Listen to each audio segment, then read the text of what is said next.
नमस्कार, स्वागत है आपका हॉर्नबिल टीवी भारत पर। आइए एक नजर डालते हैं अब तक की खबरों पर। केंद्रीय गृह मंत्री अमित शाह 15 दिसंबर को बस्तर ओलंपिक खेलों के समापन समारोह में शामिल होने के लिए बस्तर का दौरा करेंगे। इस कार्यक्रम का उद्देश्य स्थानीय युवाओं को खेलों के माध्यम से मुख्यधारा की गतिविधियों से जोड़ना है। उनके दौरे की सुरक्षा के लिए बस्तर को हाई अलर्ट पर रखा गया है और शहर तथा स्टेडियम के आसपास 3000 से अधिक अर्धसैनिक और सुरक्षाकर्मी तैनात किए गए हैं। इसके अलावा आत्मसमर्पण कर चुके पूर्व माओवादियों सहित 7 टीमें कार्यक्रम में अपने कौशल का प्रदर्शन करेंगी। अंदरूनी सीमावर्ती क्षेत्र के युवा युवतियों को खेल के माध्यम से जो और उनका नया रास्ता दिखाने के लिए उनका समाज निर्माण से लेकर क्षेत्र के विकास कार्य और सुरक्षा कार्य उनको जोड़ने के हिसाब से बस्तर ओलंपिक्स का आयोजन की जा रही है। उसका आयोजन का संभागीय स्तर जो फाइनल कार्यक्रम 13 दिसंबर से लेकर 15 दिसंबर तक प्रस्तावित है। जो 15 दिसंबर को जो समापन कार्यक्रम में माननीय केंद्रीय गृह मंत्री महोदय और छत्तीसगढ़ राज्य के मुख्यमंत्री महोदय और छत्तीसगढ़ राज्य के गृह मंत्री महोदय एवं अन्य सभी वरिष्ठ जनप्रतिनिधिगण शामिल होने का अभी कार्यक्रम प्रस्तावित है। उसी हिसाब से अभी तैयारी जारी है और जैसा प्रोग्राम फाइनल होगा उसी हिसाब से मिनट टू मिनट का एक्टिविटी का भी जानकारी प्राप्त हो सकता है। अभी वर्तमान में जो बस्तर ओलंपिक्स का समापन कार्यक्रम को लेकर सभी प्रकार का सुरक्षा व्यवस्था अन्य जो प्रबंधन की जा रही है। तो सुरक्षा की बात करें, सुरक्षा कितनी स्तर पर की जाएगी? अभी जो प्रमुख कार्यक्रम तो जबलपुर शहर के अंतर्गत होगा। इसकी परिस्थिति को देखते हुए मतलब 3 लेयर कॉर्डन का सिक्योरिटी अरेंजमेंट करेगा और जितना भी जो संवेदनशील इलाका में लगातार अभियान जारी है। जो मोबाइल चेक पोस्ट है अन्य जितना भी नाकाबंदी कार्रवाई और संदिग्ध स्थानों का चेकिंग ये सभी प्रकार का सिक्योरिटी ड्रिल अभी एक्टिवेट की गई थी और सीमावर्ती राज्य से भी संपर्क करके उस इलाका में भी कोई संदिग्ध गतिविधि मूवमेंट के बारे में जानकारी प्राप्त करके आवश्यक सुरक्षा व्यवस्था का इंतजाम की जा रही है। सीहोर जिले के जहाजपुरा गांव में euphoria mines minerals consortium private limited पर नर्मदा नदी से अवैध रेत खनन का आरोप है। कंपनी जिसके निदेशक चंद्रशेखर चौरसिया है पर जेसीपी और फोकलेन मशीनों का उपयोग कर सरकारी नियमों का उल्लंघन करने का आरोप है, जिससे नर्मदा नदी को नुकसान हो रहा है। अक्टूबर 2023 में कंपनी को सीहोर जिले में रेत खनन के अधिकार मिले थे, जिससे रॉयल्टी भुगतान के बाद खुदाई और बिक्री की अनुमति दी गई थी।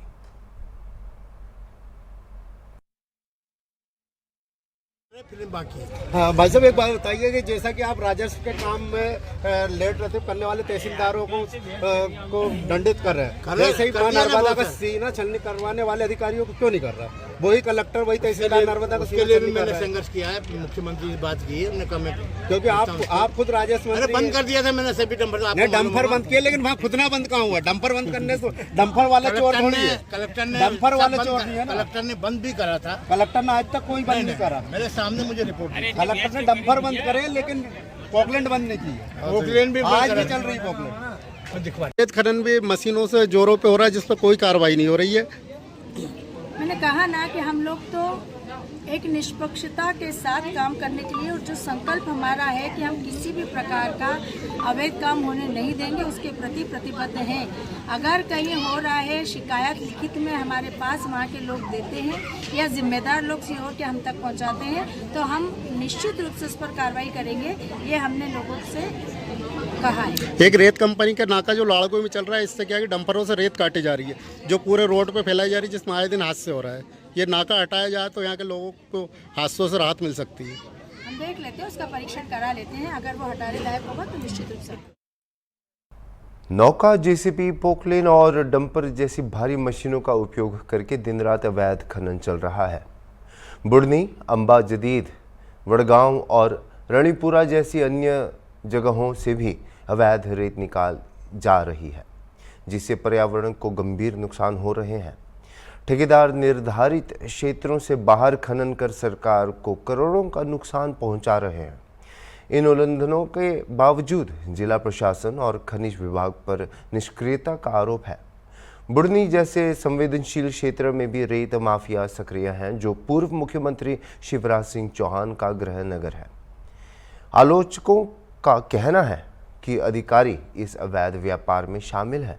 यह अवैध खनन नर्मदा नदी के पारिस्थितिकीय संतुलन को खतरे में डाल रहा है और सरकार को भारी राजस्व हानि हो रही है।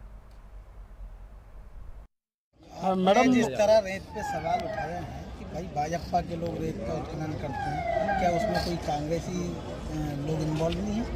देखिए, ये कांग्रेसी इन्वॉल्व है या नहीं, बात ये होती है कि आप नर्मदा से रेत निकलवा के नर्मदा का ना तो आप सौंदर्यीकरण करते हैं, ना वहाँ पे आप पर्यटन को बढ़ावा देते हैं। तो आपका कर्तव्य क्या होना चाहिए था कि बुधनी के लोगों को रोजगार मिलना चाहिए। अरे इस धरती पे आपको खुश होना चाहिए, आपका सौभाग्य मानना चाहिए कि आपके बुधनी विधानसभा से, आपके इस क्षेत्र से नर्मदा निकली है, मां नर्मदा निकली है। अयोध्या में जहां सरयू निकली है, तो क्या आपने वहां सौंदर्यीकरण नहीं किया है? तो आपको यहां भी करना चाहिए और लोगों को रोजगार मिलना चाहिए।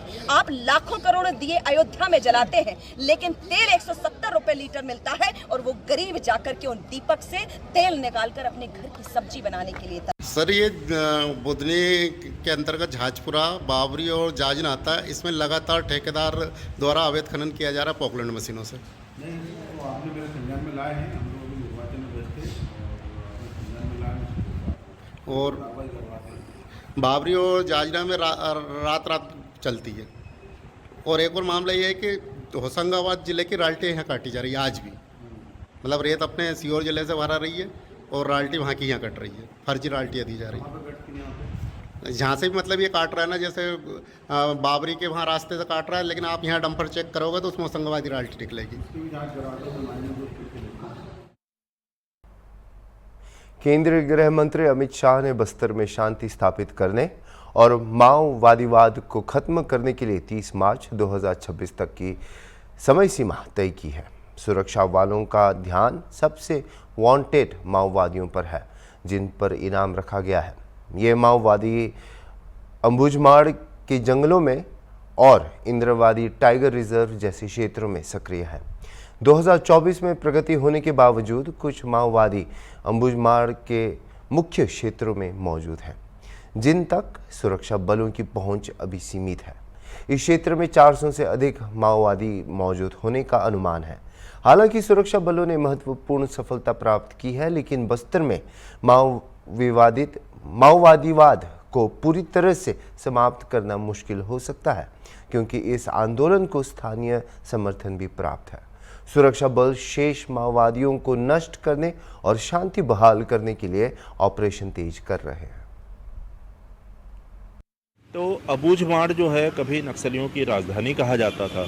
उन इलाकों में फोर्स ने जिस तरीके से अपना फोकस किया है, वो इलाका काफ़ी हद तक नक्सलियों के लिए एक सेटबैक के रूप में आया है, क्योंकि आमतौर पर ये माना जाता था कि फोर्स अपना आखिरी किला, मतलब नक्सलियों का आखिरी किला अबूझमाड़ में ढहाएगी। लेकिन जो बटालियन है, बटालियन के पहले अबूझमाड़ को टारगेट करना, कहीं ना कहीं फोर्स ने इस रणनीति को अपना करके चौंकाया है।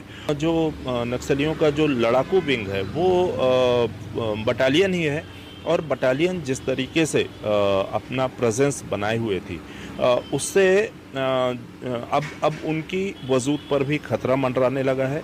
तो जो जानकारियां आ रही हैं, उस जानकारियां कि नक्सली जो है अब उन इलाकों को छोड़ रहे हैं और वो कहीं ना कहीं दूसरे इलाके में शिफ्ट हो रहे हैं। गृह मंत्री अमित शाह का खुद दिसंबर माह में बस्तर का दौरा है, और कहीं ना कहीं वो ये बताता है कि जो उनका जो टास्क है, मतलब 30 मार्च 2026 का, वो उसको लेकर के कितने गंभीर हैं। और अगर फोर्स इसी तरीके से कंसंट्रेट की तो आने वाले समय में बस्तर नक्सल मुक्त हो पाएगा। हालांकि पूरी तरीके से घटनाएं नहीं रुकेंगी, क्योंकि नक्सलियों का बेस बहुत मजबूत है। उस बेस को कमज़ोर करने के लिए या ख़त्म करने के लिए फोर्स को भी और इंतज़ार करना पड़ेगा। कहीं ना कहीं डेवलपमेंट और दूसरे एंगल पर भी इनको काम करना पड़ेगा। वर्ष 2024 में प्रतिबंधित एवं गैरकानूनी सीपी माओवादी संगठन के खिलाफ प्रभावी रूप से कार्रवाई करने के परिणाम स्वरूप अब तक 207 माओवादियों का डेड बॉडी विगत 11 महीने में रिकवर किए गए थे, लेकिन उससे अधिक संख्या माओवादी का मारा गया। तो खुद माओवादी संगठन ने अपना प्रेस विज्ञप्ति इस बात को स्वीकार भी किया है। और इसके अलावा कुछ क्षेत्र जैसा दक्षिण बीजापुर दक्षिण सुकमा नेशनल पार्क अबुजमाड़ इलाका में, जहाँ पर हम लोग का और आने वाला समय में जो कार्रवाई करने का एक काफ़ी गुंजाइश रहती है। उन इलाका में जो माओवादी संगठन की जो ताकत है उसका आंकलन करके और प्रभावी रूप से हमको किस तरीके से कार्रवाई करना चाहिए उसी दिशा में मजबूती से आने वाला समय में कार्रवाई करेगा। और जो फॉर्मेशन काफ़ी हद तक उनका संख्या डिप्लीट होगी तो उनका संख्या बल कम होगी, फिर भी हम माओवादी संगठन का जो शेष कर रहे हैं उनके खिलाफ किस तरीके से और प्रभावी रूप से कार्रवाई करना है, इसकी योजनाबद्ध तरीके से हम कार्रवाई। लखनऊ पुलिस ने ज्वेलर्स की दुकान में हुई चोरी का खुलासा करते हुए 4 आरोपियों को गिरफ्तार किया है। गिरफ्तार आरोपियों में बाबुल, इकराम मुल्ला, मुन्ना उर्फ मन्नान अली और रकीबुल इस्लाम खान शामिल हैं। पुलिस ने आरोपियों के पास से चोरी की गई चांदी भी बरामद की है। इंदिरा नगर और उत्तरी जोन की सर्वेलेंस टीम ने मिलकर इस वारदात का पर्दाफाश किया है। जैसा कि आप जानते हैं कि 2 नवंबर 2024 में इंदिरा नगर के सुगम मार्केट में शुभ ज्वेलर्स के यहाँ एक शटर काट के शटर का ताला तोड़ करके आभूषण की चोरी की घटना हुई थी, जिसके संबंध में सुसंगत धाराओं में अभियोग पंजीकृत कर हमारी जो क्राइम टीम है उसके अलावा प्रभारी निरीक्षक इंदिरा नगर की टीम के द्वारा घटना का अनावरण किया गया था और 21 नवंबर 2024 में 4 अभियुक्तों को गिरफ्तार करते हुए माननीय न्यायालय के समक्ष पेश कर उनको जेल भेजा गया था। इसके अलावा 3 अभियुक्तों के नाम भी प्रकाश में आए थे, जिनके संबंध में 2 अभियुक्त को असम से हमारी इन्हीं टीम के प्रयासों से संयुक्त प्रयास से असम के बरपेटा जिले से गिरफ्तार किया गया है, जिनके नाम हैं इकराम मुल्ला और मुन्ना उर्फ मन्नान अली। इनको वहाँ से गिरफ्तार किया गया है। साथ ही इनकी निशादेही पर जिस सुनार के यहाँ इन्होंने जो जेवरात बेचे थे उसके सुनार को भी गिरफ्तारी वहीं से की गई है। रकीबुल इस्लाम नाम है, जिसके कब्जे से 3 किलो और 241 ग्राम सफ़ेद धातु के आभूषण भी बरामद हुए हैं। इसमें एक और अभियुक्त जिनका नाम प्रकाश में उस समय आया था, जिसका नाम बाबुल है। बाबुल की आज दिनांक 13 दिसंबर 2024 को इंदिरा नगर क्षेत्र से गिरफ्तारी की गई है। जो असम से गिरफ्तार अभियुक्त हैं दिनांक 10 तारीख को गिरफ्तार किए गए थे और इनको ट्रांजिट रिमांड पर यहाँ ले आया गया है। इन सभी 4 अभियुक्तों को आज माननीय न्यायालय के समक्ष पेश कर रिमांड प्राप्त किया जाएगा। गिरफ्तार किए गए जो अभियुक्त हैं क्या पेशेवर अपराधी हैं या और कुछ भी इनसे कोई काम करते हैं? इसके अलावा जैसा कि आप जान रहे हैं कि इसमें अभियुक्त बाहर के हैं, इनके अभी जो आपराधिक इतिहास है उसको हम जानकारी कर रहे हैं। फिलहाल इनके ऊपर अभी आपराधिक इतिहास इनका नहीं पाया जा रहा है। 3 जो हमारे मेन अभियुक्त हैं ये हमारे डीसीपी उत्तरी महोदय के द्वारा से ये 10,000 रुपये के इनामिया पुरस्कार घोषित भी है। शुभ ज्वेलर्स में जो घटना हुई थी उसमें कुल टोटल कितने लोग शामिल होने बताए गए हैं? ये पूरा टोटल अभी तक जो गिरफ्तारी हुई है 7 लोग हमारे जो नाम प्रकाश में आए थे 7 लोग शामिल हुए। इसके अलावा 1 सुनार की गिरफ्तारी हुई है। क्या सर इसमें किस तरीके से जो घटना दर्ज की गई थी उसमें क्या 7 लोगों की गिरफ्तारी हो चुकी है? क्या इसको डकैती में भी तब्दील किया गया या फिर जो अन्य मामले हैं उसमें इसको तरमीम रहेगा? विवेचनात्मक कार्रवाई अभी प्रचलित है। जिन जो साक्ष्य हमारे पास मिल रहे हैं इन साक्ष्य के आधार पर सुसंगत धाराओं में तरमीम करके उसमें रिमांड प्राप्त किया जाएगा और उन्हीं धाराओं में आरोप पत्र माननीय न्यायालय प्रेषित किया जाएगा। लखनऊ में गुरुद्वारा प्रबंध कमेटी द्वारा आयोजित सर्वधर्म समन्वय सभा में विभिन्न धर्मों के धर्मगुरुओं और प्रतिनिधियों ने भाग लिया। इस आयोजन का मुख्य उद्देश्य बांग्लादेश में हिंदू समाज पर हो रहे अत्याचारों के खिलाफ विरोध दर्ज कराना था। कार्यक्रम में शामिल सभी संगठनों ने बांग्लादेश में हो रही हिंसा और अमानवीय कृत्यों की निंदा की। मौलाना खालिद रशीद ने कहा कि भारत का हर मुसलमान बांग्लादेश में हिंदुओं पर हो रही हिंसा का कड़ा विरोध करता है। महंत दिव्यागिरी ने भी कहा कि मानवता धर्म सबसे सर्वोपरि है और बांग्लादेश में हो रही घटनाएं चिंता का विषय है। बंधुओं में इस पे के ऊपर कमेंट्स नहीं कर सकता हूँ, लेकिन मैं एक बात कह रहा हूँ।